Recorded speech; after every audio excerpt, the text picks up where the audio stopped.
Hi everyone and welcome to Learn Chinese Now. China has a 5,000-year history, and today we are going to look at China's most important dynasties and historical periods in order. Early Chinese history starts with legend. China has a story about a great flood in a similar way that Western civilization does. And after that, a man named Yu was assigned by the last of the legendary sage emperors, Shun, to tame the waters.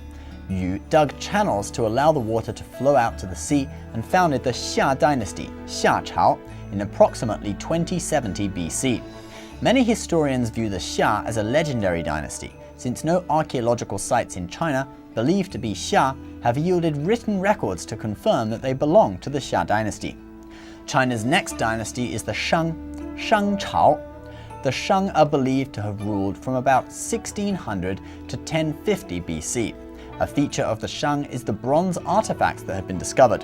From cups to steamers to cauldrons, the bronzes were believed to have been used in sacrificial rituals.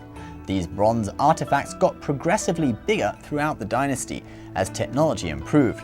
By the end of the dynasty, they were making bronzes weighing up to 200 pounds.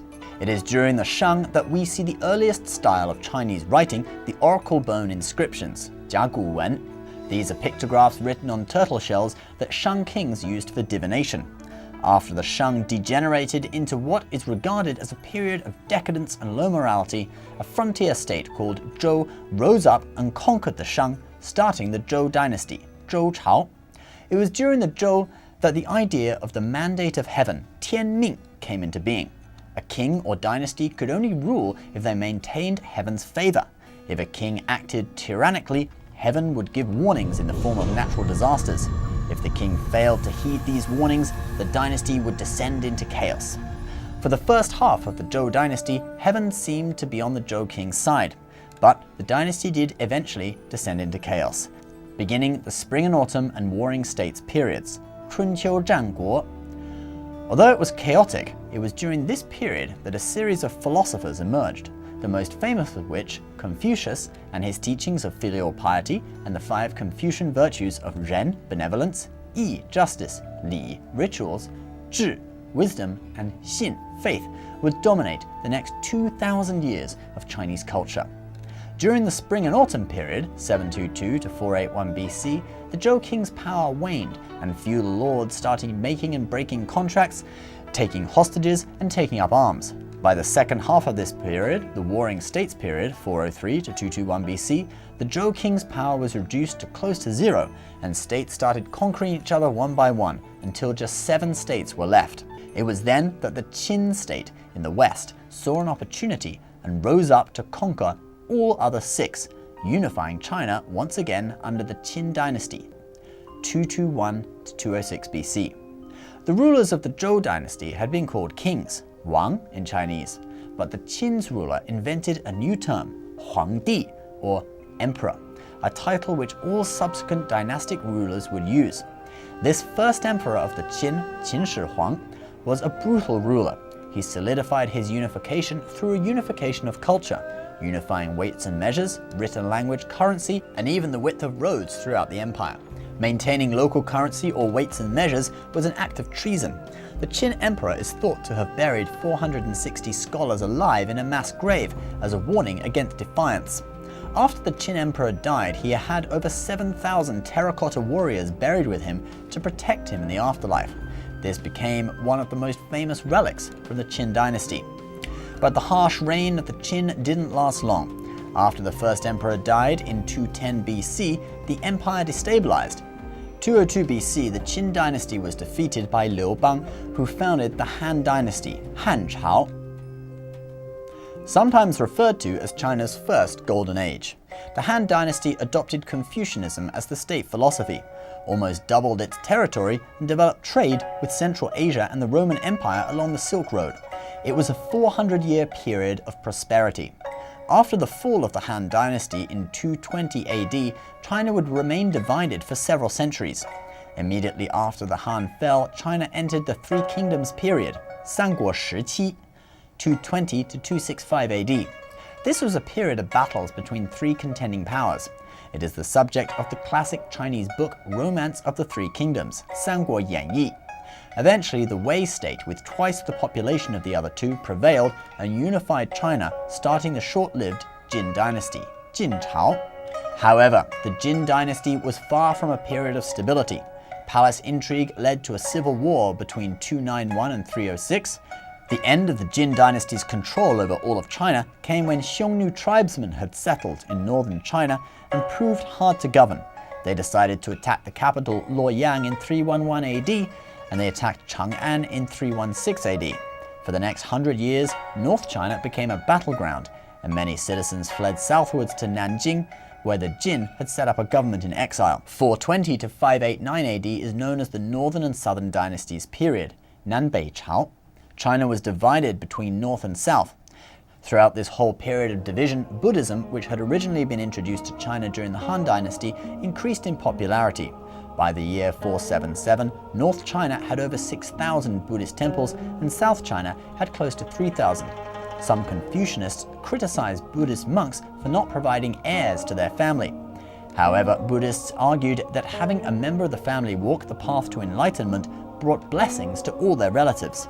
Many rulers during this time actively supported and raised money for the building of Buddhist temples, such as Wu Di of Liang, who once had himself held hostage until his court raised a huge sum of money to have him released. This money was then used to support Buddhist establishments. Finally, in 581 AD, China was again unified by the Sui dynasty, Sui Chao. The Sui Emperor Wen Di viewed himself as a Buddhist ruler and used military force to defend the Buddhist faith.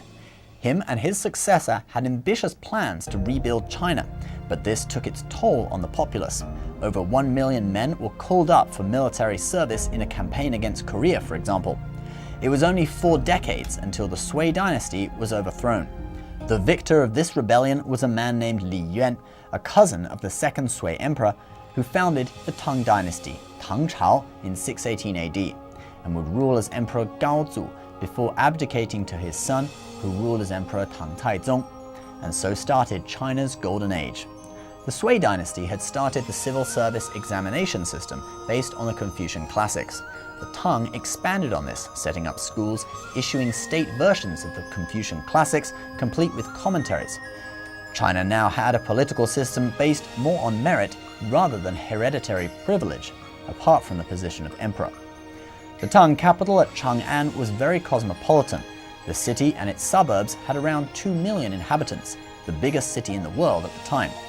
China's 3 religions of Buddhism, Taoism, and Confucianism thrived in Tang times. Chang'an had hundreds of monasteries, temples, and some foreign churches. One of the most famous art forms to come out of Tang times was poetry. 2 of the most famous Chinese poets, Li Bai and Du Fu, lived during Tang times. Li Bai is known for his romanticism and drunken descriptions of the moon, while Du Fu was a realist poet who described the realities of the time. During Tang times, tea also went from being a medicinal tonic to the single most popular drink in China. This popularization was facilitated by Lu Yu, who wrote the Cha Jing, or Classic of Tea. He would later be known as Cha Sheng, the Sage of Tea. But nothing lasts forever. Eventually, the Tang dynasty degenerated into local warlords battling for power, and in 960 AD was replaced by the Song dynasty, Song Chao. Although the Song dynasty started off strong with rapid economic development, it was militarily weak and could not exert the same dominance in Asia as the Han and Tang dynasties did. In the year 1126, the Song capital Kaifeng was attacked by Jurchens from the north. The emperor and 3,000 members of the imperial family were captured and taken north. After Chinese forces regrouped further south, the emperor's youngest son was proclaimed the new emperor in Hangzhou. After losing the north, the dynasty lasted a further century and a half. Yet on a cultural level, the Song dynasty still flourished. Policies were less restrictive, markets in cities could open at night, tea houses sprung up, and there were storytellers, puppet shows, and poets writing in the new Song dynasty style, Songci. The Song dynasty is known for its landscape paintings, or shanshui hua. Northern Song works often were huge, grand scenes. After the loss of the north, paintings were smaller, leaving large expanses of canvas empty, which scholars generally believe to represent the loss of the Chinese heartland and the feeling of emptiness that abounded after the Northern Song's defeat. The Southern Song scholars viewed protecting Confucian values as protecting the essence of Chinese culture. In Song times, one of the most important commentaries on the Confucian classics was published by the scholar Zhou. This would later become the commentary on which all subsequent civil service examinations were based, up until the end of the civil service examination system in 1905.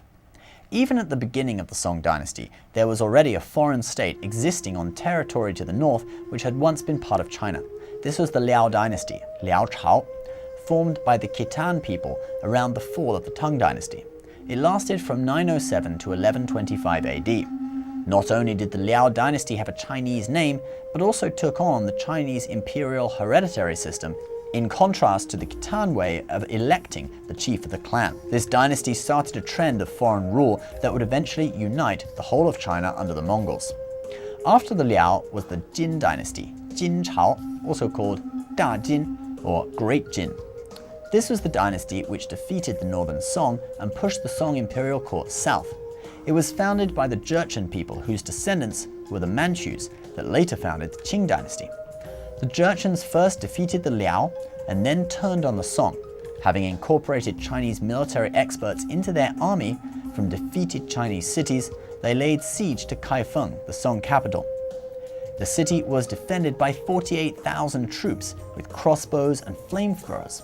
Yes, the Chinese had figured out gunpowder by this time, and although they didn't use it to make guns like in the West, there were a wide variety of Chinese weapons that used fire. The Jurchens brought 30 catapults to launch huge stones towards the city, iron sheeting to bridge the moat, and siege towers higher than the city walls, from which they threw bombs down into the city. And so the Song capital fell. The Jin dynasty ruled over around 40 million people in North China and adopted many of the institutions of Chinese government. As the dynasty went on, the Jurchens started adopting more and more Chinese customs, such as language, dress, and rituals. Although this was disrupted after an assassination of the emperor by Jurchen officials protesting the assimilation to Chinese culture, by the end of the dynasty, most Jurchens did indeed speak Chinese, wear Chinese clothes, adopt Chinese names, and many even married with the local population.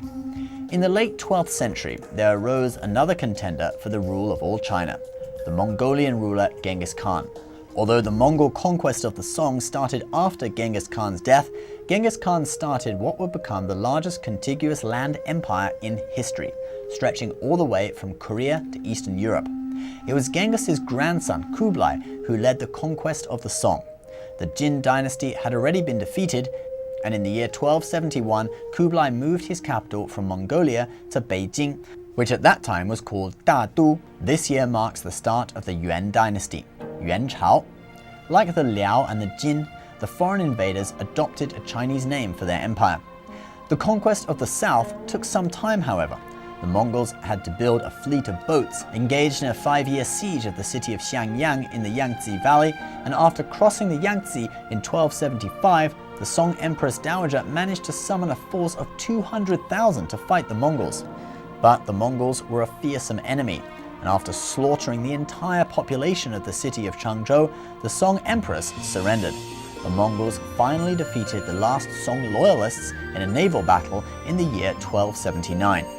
Under Yuan rule, Chinese were allowed to maintain most of their customs and religious practices, although the Italian explorer Marco Polo noted that there was a lot of ethnic tension in China at the time.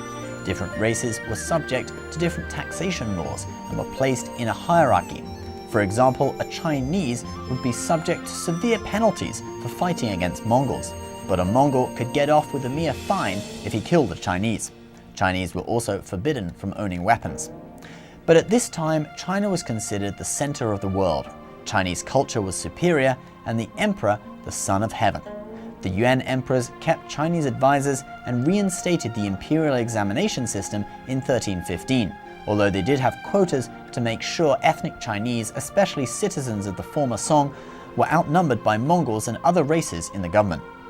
Since China was now tied to a Eurasian empire, more Europeans than ever before visited China, and Chinese culture and inventions such as printing and gunpowder spread west. Before long, Europeans with some knowledge of the exotic lands and cultures of the East would start their own age of exploration, something which ethnic Chinese at the time, and in the centuries to come, were not too pleased about. In 1368, China was finally under the rule of an ethnic Chinese ruler again, and the Ming Dynasty, or Ming Chao, was founded. Emperor Taizu had started off as a commoner, living in poverty as a youth. His parents had died when he was 16. He spent time in a Buddhist temple before joining a rebel group he would later come to lead. He first took Nanjing and then took his army right to the Mongol capital at Beijing. The Mongol ruler fled and Taizu established his dynasty. Taizu proved to be a very harsh ruler, conducting several purges of the elite and literati. However, the imperial examination system continued, testing students' knowledge of the 4 books Confucius Analects, Mencius, the Doctrine of the Mean, and the Great Learning, as interpreted in the commentary of the scholar Zhou Xi. The Ming Dynasty saw an explosion in publishing and vernacular literature. Blue and white Ming porcelain became a hot commodity in Europe. In the religious sphere, out of China's 3 religions, early Ming emperors favored Taoism and Taizu outlawed Christianity. However, later on, a wave of Jesuit missionaries brought knowledge of astronomy, mathematics, and geography to China, the most famous of which was Matteo Ricci, who lived in Beijing from 1601 to 1610. Control of China's borders proved troublesome for the Ming emperors. The Great Wall you see today was built in Ming times to keep the Mongols out. China's coasts faced threats from smugglers and pirates.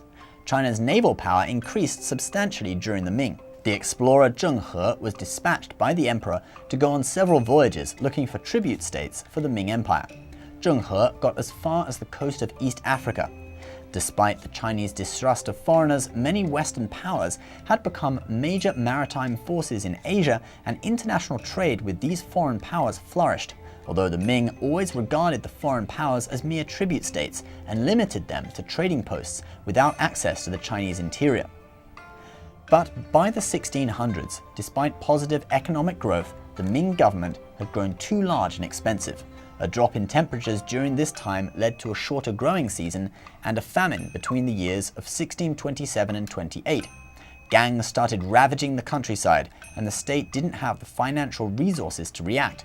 The Ming started having trade problems with the Japanese and the Spanish, which shut down major flows of silver into China, leading to further fiscal problems. As Ming society started to break down, different factions fought for power. The Ming's mandate of heaven had expired. In 1644, the warlord Li Zicheng marched on Beijing, and the Ming emperor committed suicide. But Li's rule of China hardly lasted. The Manchus, who had been building up their state and armies outside the Great Wall, marched on China. A Ming general named Wu Sangui, who was tasked with guarding a Great Wall outpost, sided with the Manchus against Li and his rebels. So started the Qing Dynasty, Qing Chao, also called Da Qing, another period of alien rule for China, but a period that brought wealth, stability, and territorial expansion, at least until China was weakened by foreign powers in the 1800s. In 1645, the Qing rulers ordered all men in the empire to adopt the Manchu hairstyle. They had to get a haircut and start growing what was called a queue within 10 days or face death. This was to show their loyalty to the new dynasty. Most Chinese saw no option but to obey. It took several decades for the Qing to track down and crush the last Ming loyalists. Once Emperor Kangxi took power in 1669, China entered a period of stability that lasted 130 years and saw only 3 emperors on the throne. Kangxi and his grandson Qianlong each ruled for over 60 years. Kangxi embraced Chinese culture, continuing the imperial examination system, allowing ethnic Chinese to have a place in the government, and ordering the completion of the Kangxi Dictionary of Chinese Characters. Kangxi also welcomed Jesuit missionaries to the court, appointing them to the Imperial Board of Astronomy. After the short reign of Kangxi's son Yongzheng, the Emperor Qianlong took over, starting another 60-year reign. Qianlong was a patron of the arts. In addition to studying and painting himself, he also amassed a huge collection of Chinese artwork at the palace. He added his own poems and calligraphy to many paintings. During this time, China's territory expanded to include the whole of Tibet, Xinjiang in the west, Mongolia, and the island of Taiwan, previously a Dutch colonial outpost. In the Qing period, Confucianism became more strict. Scholar officials feared a similar unraveling of society that happened in the late Ming. But threats to Chinese society came from the outside as well as from within. The Chinese had previously limited Western trade only to certain ports and limited Westerners' access to the interior of the country, regarding the Western powers as mere tribute states. In 1793, the British sent Lord Macartney to meet with the Emperor Qianlong. Macartney came with gifts of scientific instruments, carpets, knives, glass objects, all meant to arouse Chinese interest in British manufactured goods. But Qianlong showed no interest, proclaiming in a letter to the King of England, "We possess all things. I have no use for your country's manufactures." By the year 1800, the British were purchasing about 1/7 of the tea produced in China and paying for their tea using silver. This contributed about 1/10 of state revenue through the tax they paid on tea. However, since China refused to buy British goods, this led to a massive trade imbalance. British silver flowed into China and never came back. The British needed a product to balance out the relationship. This product came in the form of opium. The British East India Company transported opium from India to China, then brought tea from China back to Britain. The Qing court understood the perils of opium addiction and sought to outlaw the substance. But this led to further confrontation with the British, who possessed superior naval forces, and thus the so-called Opium Wars led to several unfair treaties between the Qing Dynasty and the British. The Qing were forced to open up more ports to British trade. They ceded the island of Hong Kong for the British to use as a colony, and the opium trade went on unaffected. Other European powers, such as the French and the Germans, as well as the Russians and Japanese, all succeeded in occupying parts of Chinese territory and forcing the Chinese to open up more ports for trade. The 1800s also saw several rebellions internally, the largest of which was the Taiping Rebellion. Faced with intrusion by Western powers and rebellions from within, the Qing decided to try to use some aspects of Western learning to strengthen the dynasty. The self-strengthening movement, or 自强运动, was started. China started to industrialize, build Western weapons and warships, railroads, factories, and promote study of Western science and mathematics. Yet this movement was ultimately unsuccessful. During a battle with the French in Vietnam in the 1880s, it took the French only an hour to destroy an entire fleet of new Chinese ships. By the end of the 1800s, Qing China had been utterly humiliated. Losing a war with Japan over Korea, they were forced to hand over Taiwan and Liaodong to the Japanese. This started a frenzy of other countries seizing territory for themselves in China. It was almost looking like China was going to be carved up by Western powers the same way Africa was. In 1900, the Boxer Rebellion prompted a force of 20,000 allied soldiers from the Western powers to march from Tianjin to Beijing and put down the rebellion and then loot the city.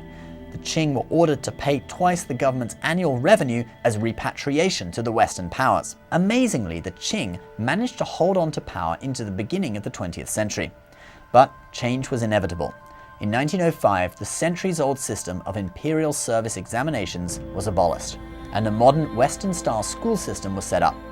In 1912, the last Qing emperor abdicated, and China entered the modern era. An era that, despite a hopeful start, would lead to the worst destruction of traditional Chinese culture and the largest loss of Chinese life in history.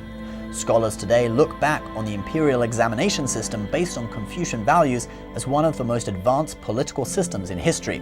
Some even feel bringing back aspects of Confucian learning would be essential to reinvigorating Chinese culture and reversing negative trends in modern Chinese society. If you stuck with this video all the way to the end, you must be a true scholar of Chinese history. A lot can be learned from China's 5,000 years of traditional culture. Many of the profound principles of Chinese philosophy could make our societies better today, and the written records are just sitting there, waiting to be discovered. Thanks for watching, guys, and we'll see you next time.